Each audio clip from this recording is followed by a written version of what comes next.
out that. Hello, hello, hello. So I'm currently in this house here. It's been converted to a 6-bed all-en-suite. I'm currently in the loft space. Have a look around. So this section here has been taken off in a dormer. That old Velux, a very old wooden. Let me get out the light. There you go. Let me turn the camera around. So this is the 6-bed all-en-suite HMO. We are probably 75 to 80% complete. The scaffolding has gone on the front. The back's been concreted, which I'll show you shortly. It's a bit noisy downstairs. I'm not sure if you can hear me. So I'll show you downstairs. When the scaffolding goes in downstairs, we've got the scaffold on the back. Take all the roof off. Let me show you. This is the old-fashioned way of doing roofs. So this is like a plastic. It doesn't allow it to breathe much, so all that's getting taken off, the tile's getting off, new felt, new battens, the old tile's going back on.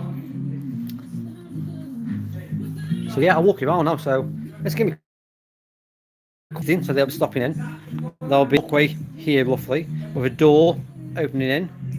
That's getting boarded off. If you can imagine a dormer going all the way across and back down on that paling, quite a big room. These sections here, I said before in the videos, these are getting raised. This section here is going straight across there. That's going to give the assumption for the tenants it's a bigger room. The council will only measure 1.5, so let's just say from the floor 1.5, let's just say it's there. The council will measure, put a line there, also over there. They'll measure that section as usable floor area, and that's what the council will do. So that's one tip: make sure you've got the correct usable floor area for what you council want in your area, because I know the minimum at the moment is 6.52, but that can be area dependent on the council as well. So just check that. So point one, check your square meterage in your area and if it fits. So I'll walk you around now. I'll go down to the first floor, show you exactly what's going on. It's moving pretty quickly. So got the painters in during the second fix. Let's have a look. Take you down the stairs. Let me get down here without falling.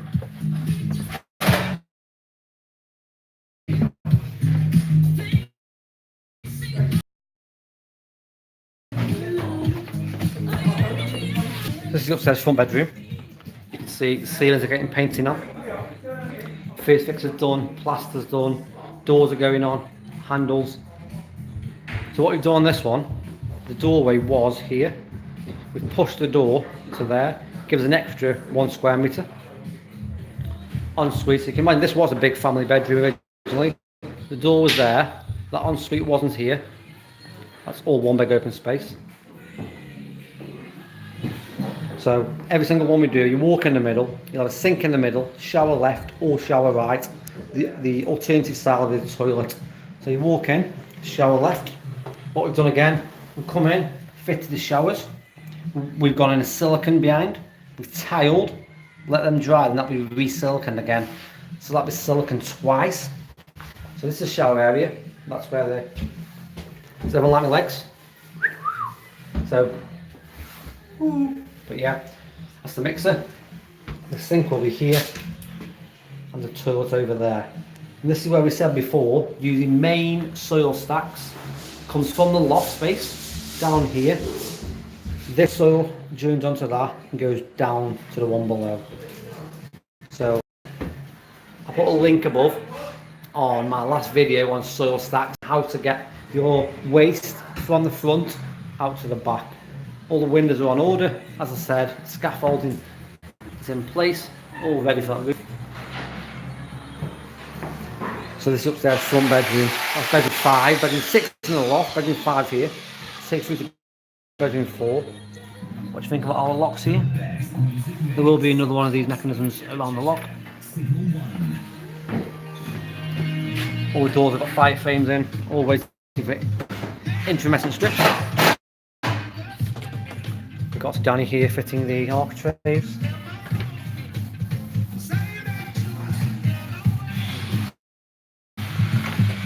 They're the Perco chains. Upstairs middle bedroom. Same again, ceiling painted. Just currently painting the walls, getting the fierce coat of white on. The windows have been ordered.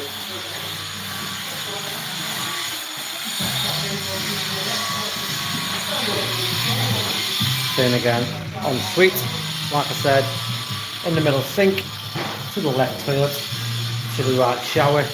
The same again, it's all been tiled already. Just to reiterate, shower tray in, test for leaks, silicone, tile, then re-silicone.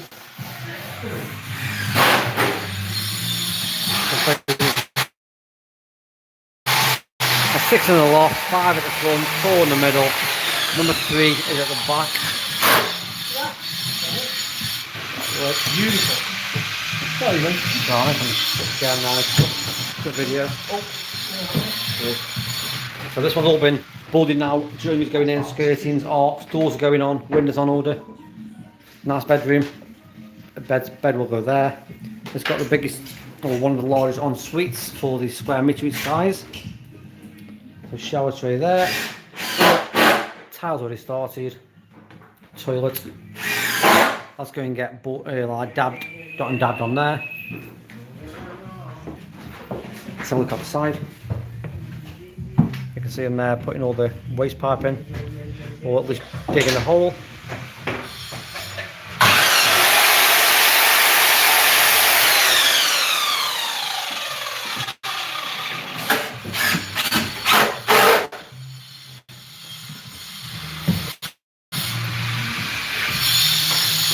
Let's go downstairs. So out the back, all the drainage has come down into the basement, come along. It's been dug out, brand new drainage, linking onto the new manhole cover, and it's been concreted in up. Out the back, got them here digging the holes ready for the new water main to go in. We put the new back door on. This is where the boiler room is going to go. In there, it's outside, round the back. The gasmen haven't got to go in to service the boiler. You can see here already digging a trench. But you can see that the land falls away from where we are now.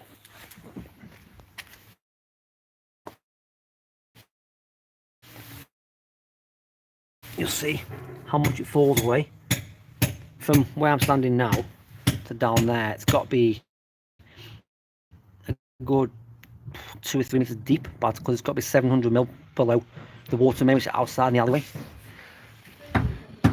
So it's going to be a lot of digging, a lot of hard work there. Can't see any comments, folks, so if you give me comments I will reply afterwards. Basement. That's the kitchen. Come out the kitchen, in the utility area.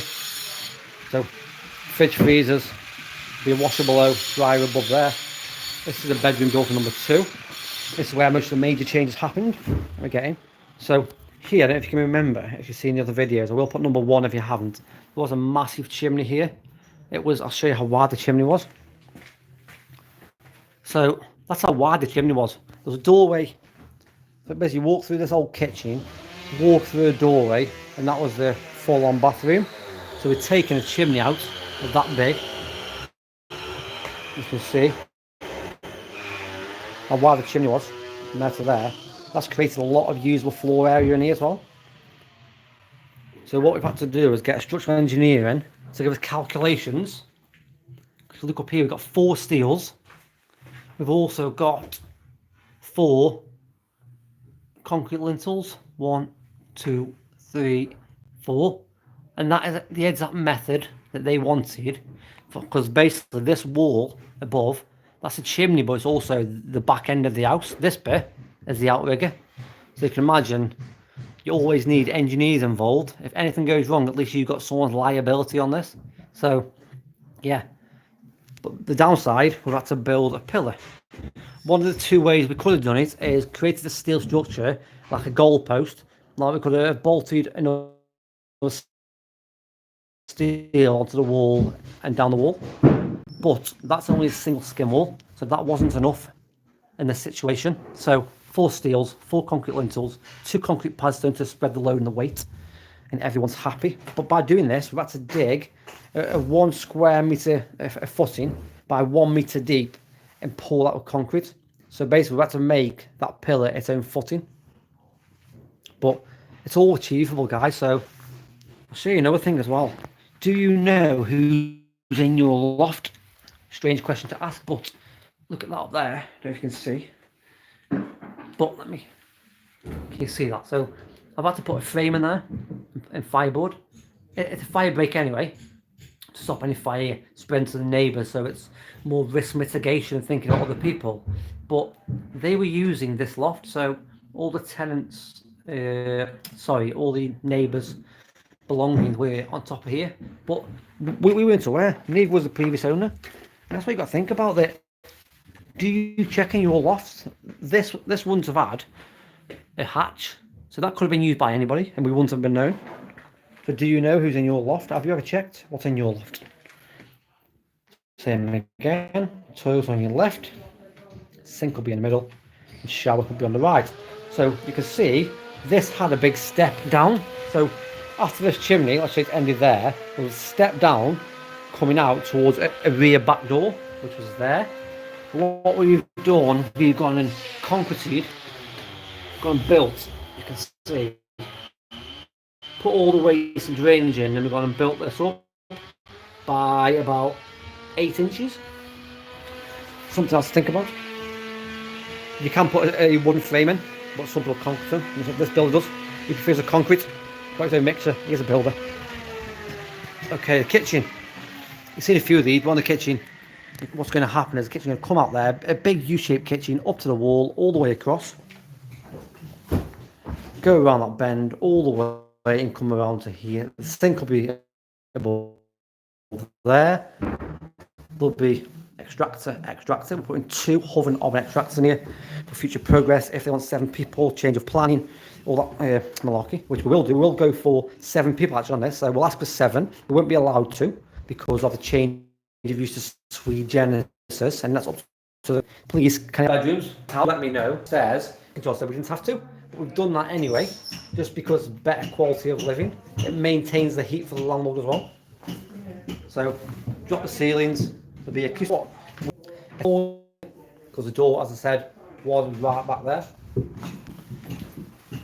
So yeah, any questions, do comment below and we'll get back to you. If you haven't already subscribed, don't forget to subscribe. We'll be doing a few more of these. If people want to know anything and want me to do lives, do let me know. Thank you very much.